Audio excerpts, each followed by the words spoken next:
ઉપલેટામાં અનેક જગ્યાએ હોલિકા દહનનું આયોજન કરવામાં આવ્યું।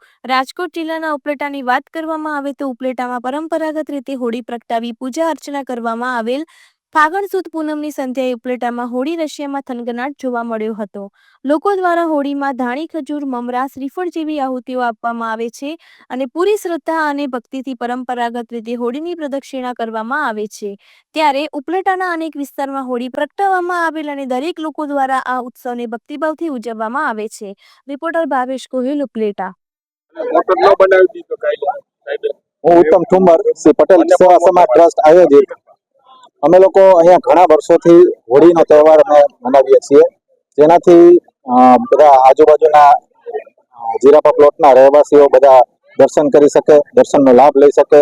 એ રીતે અમે બીજા ગણપતિ મહોત્સવના પણ આયોજન કરીએ છીએ, બ્લડ કેમ્પના પણ આયોજન કરીએ છીએ, તેમજ રાહત દળે ચોપડા વિતરણના પણ આયોજન કરીએ છીએ। આ જ રીતે બધા સેવાભાવી અને બધા પ્રાર્થના સાથે મારી વાત પૂરી કરવી। Thank you. આજે હોળીનો તહેવાર છે। ફાગણ સુદ પૂનમના દિવસે હોળીનો તહેવાર ઉજવવામાં આવે છે।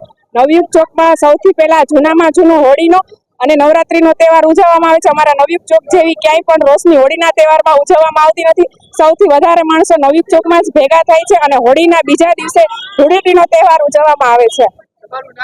મારું નામ નકુમ ચૌહાણ પ્રિયાબેન લક્ષ્મીદાસ છે। હરીસુઆ, ઉપલેટા। ફાગણ મહિનાની પૂનમે હોલિકા દહન કરવામાં આવે છે, તો ઉપલેટામાં એક વૈદિક હોળીનું આયોજન કરવામાં આવ્યું। ધાર્મિક માન્યતા મુજબ તો લોકો હોળી ઉજવતા હોય છે, પણ વૈજ્ઞાનિક રીતે પણ આ તહેવારનું એટલું જ મહત્વ છે।